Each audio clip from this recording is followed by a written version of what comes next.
Is it UFC heavyweight Greg Hardy, or is it like internationally acclaimed music recording artist Greg Hardy? You got the budding music career these days? You could just call me Prince. Prince, fair enough. Are you getting into music now? Is this something else? I mean, NFL and MMA wasn't enough? I've been doing music for about 20 years, man. I think I dropped one when I was with the Cowboys. I dropped one before that. And now that I am a part of the lovely UFC, who does not care what I do as long as I represent the wonderful brand in the right way, I'm able to express myself freely like an American should be able to. Awesome. I got a discography to catch up on then. Let's talk about the last one. Obviously, things didn't go your way there. Kind of a frustrating result. What lessons? I know you're kind of learning at this game on the job. So what lessons did you take out of that one? That one was an on-the-job lesson for sure, man. Dude, I think I have been hearing that some people think that I'm a quitter. That is crazy. You guys have seen me in a full crucifix, my first fight. Did I quit then? 22 days notice, I go to Russia. I fight that guy for 3 rounds. Did I quit then? I'm talking busted face. And over again, Jorgen De Castro. I got kicked like 20-something times. I could barely walk. Did I quit then? So on and so forth. So for me, I think I got to just keep in mind the lessons are going to keep coming, and that's exactly what it was, man. I got on the ground. I stuffed a bunch of takedowns after whooping his behind. He did not want to stand up anymore. His game plan was take a bunch of punches, which is a wonderful game plan, and then take me down when I got tired, which I did. And, I had to figure it out from there, and that's something that I couldn't figure out fast enough. Yeah. So I took some time and got back in the lab, man, like a young man's supposed to. Yeah. It's funny you would say that. I've been hearing people say that I'm a quitter. People have said a lot of things about you, sir. Is that the one that sticks with you the most? Is that you're a quitter? It hurt me. I'm the Kraken. I'm the Prince of War, baby. When have I ever quit on you? Anybody in this room, I got you. I show up, I show out. You got to put me out. The ref's going to stop it. I'm not going to tap. So you took 7 months. I know you're a guy that would probably fight every week if they'd let you. Was that on purpose? Did you take some time and say, hey, let's step away? Because you'd been trying to rattle off fights. Was that a conscious decision to say, let's step away a little bit and let's work on the game? Once you're tied for the most active heavyweight in the world, you kind of get the, no, I'm kidding. It was 100% on purpose, man. Like I was saying, once I hit the ground, it was a problem of solving the situation, solving the problem. And I couldn't do that. And that was an issue for me. And throughout my career, even when I was in that crucifix, I knew the answer. I just had to get to it. And when I couldn't get to it last fight fast enough, I knew at that moment I was like, yo, it's time to take a break. It's time to go back to the lab and find the answers. There's something that we missed. So they come to you with this matchup after that, right? It sounds like you're talking about like technically improving and getting smarter, but then they put you in a guy that's just probably going to stand and brawl with you, right? Like this is it seems like an old school heavyweight fight. So what did you think when this was the matchup they presented with you? I asked for it, man. I called him out. I was like, let's do it, because honestly, this is a business, and in a business you got to have that turnaround fight. And I feel like from my perspective, I was thinking about myself for one, and secondly, the fans, man. All right. We've had one where we're going to challenge Greg Hardy. We're going to see what he can do. I failed. Happens. I knew that this was going to be my journey from the beginning. It was going to be a little bit rougher than everybody else's. And now it's time to entertain these guys. It's time to come back with the full. And at the end of the day, what guy haven't you seen come in there and try to take me down? Everybody talks like he's going to knock me out. Greg Hardy's a villain. I'm going to put his face on the pavement and bounce it off of it and blah, blah, blah. And then they go surfing for shoelaces, just nose diving. So I still think it's going to be up in the air fight. And I talked to some guys earlier, and I was like, I'm here to be a mixed martial artist, man. So I am approaching this fight ready for whatever. But I took it knowing that I'm here to entertain, man, and we need to get back to that real quick before I go chase this gold. And you feel like Ty is the guy that'll deliver on that? Because I don't see him shooting a lot of takedowns. And I'm praying for it. My style. Let's bleed. Look, if he thinks that I'm scared, let's meet in the middle. And we'll see who quits or who dies. And I'm down for either. Nice. Last thing for me, what are you hoping to accomplish here? I know you want to win. Like you said, you always say you're going to put on a show, but do you feel like you're in there to show some growth or show some kind of technical advancement in your game, or is it just for who? I feel like I've given you a lot, right? I feel like generosity-wise, man, I've given you my heart, my soul. I've improved every single fight. And now, man, it's for me.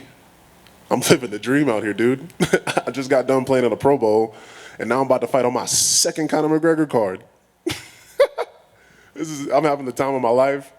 This fight is one I needed. You know, win, lose, or draw. I'm about to go out there and put on a show. I'm gonna give you everything that I got, and if it's not enough, we're going back to the lab. But I'm pretty sure it's gonna be enough. Great. Yes, sir. I'm curious, do you feel like you're ahead of schedule or behind schedule in terms of where you thought you would be when you came into the UFC? It's a crazy answer. I'm ahead of schedule, but it's not enough. Okay, what are the touch points that you use to mark? Like, are there things that you point to say this is why I'm ahead? Growth, diversity in my ability to manage my martial art archive. I have all these things that I've been learning over the years and months of grueling practices, and when I get into the octagon, my ability to call upon them, use them meticulously in the right time is how I gauge that. And last fight, I showed a lot of growth, from just the fight before it. Managing my systems was not one of those places of growth. So I would say that's the thing that, makes it not enough. There is so much more to go, but as far as being in 3 years of learning how to throw a punch, learning what an underhook was, we're so far ahead of schedule, man. When you came in, the expectations were so high on you because of what you had done in the past, right? Pro Bowl, NFL player, and such an elite athlete.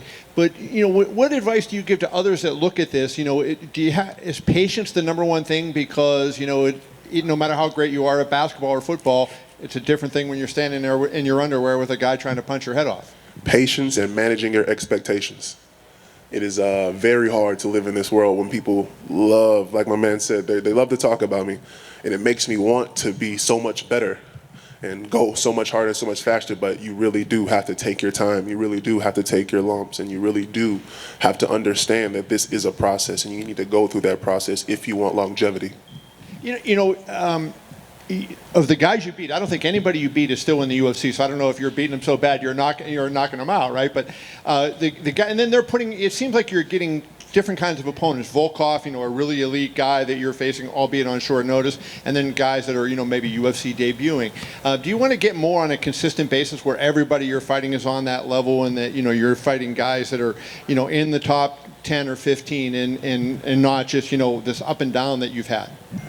Managing expectations. 2 fights ago, we were just talking about, hey, is Greg Hardy still in the league? Is he going to fight somebody that's good? Is he going to...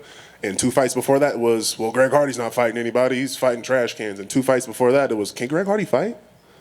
So I just feel like, man, it's been a short run since, not this last January or last whenever it was, 2 Januaries ago when we were walking into New York and everybody was like, why are we letting this guy fight? Like I said, I'm exactly where I need to be, man. And it really isn't up and down. I'm fighting people that have better records than me, that have more experience than me, that have more ring time than me, that have fought weaker opponents than me. Mm-hmm.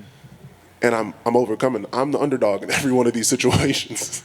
And last thing for me, Greg, or Prince, I guess I should say. Please and thank you. You got it. Dana said there was a fighter, I can't remember who it was, but a fairly prominent fighter that got cut a couple weeks ago, and he was saying when you can't win a championship, I'm looking for guys that I believe can win a championship. The fact that you're still here, 3 years later after you came in, does that say something to you that they believe you can still become the UFC heavyweight champion? And do you feel that is in your future? I feel like those guys see that I'm here to work, that I'm articulate, I'm awesome. And I appreciate the opportunity, man. And I'm going to make the most of it. Some guys, they go out there and they don't make the most of it. And even if they do sometimes, the business end of it doesn't allow you to do that. And I feel like I've maximized on both ends. And when my time comes, I'm not going to give up. I'm not going to go away. Still going to chase that gold. So I wouldn't say that I'm here because they know that I'm here to chase the gold. I think I'm here because I'm qualified as hell. Greg, right. What's up, brother? Are you still training with Rashad? Yes, sir. What do you make of his coming out of retirement, calling for that Logan Paul fight? Bro, he's going to beat the crap out of. He's been practicing with me, man. I've been at 320 up 4 months ago. He's been wrestling a 320-pound savage and beating my behind. for about 6 months, man. Like, there's no doubt in my mind that he would destroy John Jones right now, brother. But I think it's amazing. I think that, wow, who says we got to quit? Like, I'm so happy to be out of the NFL where once you're 28 years old, you're trash. You know? And then I know you've said you've eyed a career in boxing after this. Lately, we've seen these massive paydays, even for bare knuckle boxing. We've seen all these celebrity crossovers into the boxing world. Are you seeing that payday, and are you still looking for that after your MMA career? We don't care about the payday, brother. We here. I'm getting paid. Trust me. I don't show up unless I'm getting paid. But first of all, we're not eyeing anything. We're going to boxing. Hopefully, the big man is going to help me do it, and maybe I get to knock out a Sean Merriman or Ocho Cinco, one of those fake heavyweights that don't really want to play this game with me. But it's very serious. I'm coming for Deontay. Just like in this league, man, I'm coming for Deontay Wilder. I'm coming. Did you see that video of him lifting weights? Yes. Oh, my God. That guy can beat me, and he can't take me down? Okay. I'm coming for all of them, bro. This league, that league, and I don't want to choose. If I could fight Volkov and then go fight the Bronze Bomber and then come back and fight Cyril and then come back and fight Fat Lewis, I'd do it. I am going to do it. So 2 questions. What do you make? One more fat. Who do you like in the Fury Wilder, and who do you like in Gone Derek Lewis? Fury Wilder. I gotta go with the Gypsy King, bro. He's a savage. He's the embodiment of Greg Hardy. Never quits. And then I think I'm going for Cyril, bro. I can't support Fat. I can't do it. He's gelatinous. He's lazy. I can't root for him. He's a great fighter, but I refuse to do it. Plus, he talks too much trash about me. For what it's worth, I think he's trying to lose weight. What is the Popeye's helping him do that. What's the issue between you and Derek? He ran his mouth. So is that a fight you're just destined to have one day? Say my name, and I'm gonna come for you. The boss is gonna send me, and that's a guy that wasn't mentioned, but decided to grace his fat Popeye's greasy chicken lips with my name when I was a peasant, when I was a young child. What grown man? What would it look like for me to go attack somebody that just came off the Contender Series right now? You'd be like, he's childish. But you guys let that man gyrate, belittle me? Nah, he needs to be handled. He's an ex-con that doesn't know when to shut up. I'm going to put him down when I need to. And of course, timing's everything. I'm still not there yet. And I'm willing to admit that he is a better man right now. But he's still a fatty. Taito IVASA was out here earlier and he described himself as fat as well, but would you say Derek's in worse shape? Yeah, man. Okay. He's out there videotaping guys robbing his minivan. Well, what is he? He's not even at work. What's he doing? Come on, man. That guy, he's the kind of guy that waits till the 3rd round, plays possum, and then throws a bunch of haymakers, bro. That's MMA to you? He even told you guys. He looked in all y'all's faces and said, I don't really want to do this. I'm not going to learn wrestling. You remember that, right? What if I said that? That's all I'm saying. Thank you. Hey, Greg, over here. When you were initially called out to IVASA on Instagram, what did you see about his game that you felt you would have advantages against? None. You were just interested in a slugfest? I'm a savage. I went and sought out another savage that wanted to fight me, that didn't want to go lunging at my knees. He's a different kind of savage, though, with the whole spitting in the shoe and drinking out of it. I'm looking for your reaction to that practice. No, bro. Hygiene. We ain't drinking. You know what? If I bounce his head off the octagon floor and he offers me a shoey, I'll sip it out of camaraderie. But that crap's nasty. Shout out to Australia. I respect what you guys do. That ain't how I roll, though. That's gross. You mentioned the criticism that you've taken at different times by the media. Do you keep specific receipts, either for motivation or to want to come back at the end and prove people wrong? Nah, that quitting thing just hurt me. I literally just heard it yesterday. I was like, and it wasn't even the fact that, I think IVASA said it. And then some of the other, DC actually said it. He was like, dang, did you? No, like the fact that he asked the question, I was like, what? And the people believing it is what got to me, really. It was like, you guys have seen me time and time and time again, quarter after quarter after overtime, bleed for you guys. Like, why would you believe that? You're on a different timeline than so many other fighters, obviously, because you came to the sport late and you got a celebrity name and all that. Do you feel any kind of pressure to avoid a loss here to go to a 500 record? That there's any kind of a quicker hook because your fights get much more attention than a guy with your number of fights typically gets? I'm gonna be 500 if I lose? In the UFC, excuse me. Man, I don't know. I don't care. I'm not here to contemplate on losses. I'm here to which is why I was so upset. I'm here to put everything that I have in the ring. I'm here to entertain on the highest level. I could sit here and dance for you, give you the Sean O'Malley, like I'm gonna knock him out in 2. Even when I lose, I don't lose. But that ain't real, guys. I'm the every man's man. I'm the guy that came in here and didn't know anything and told you that I was gonna be here for a long time. And here I am. Greg, over here on your left.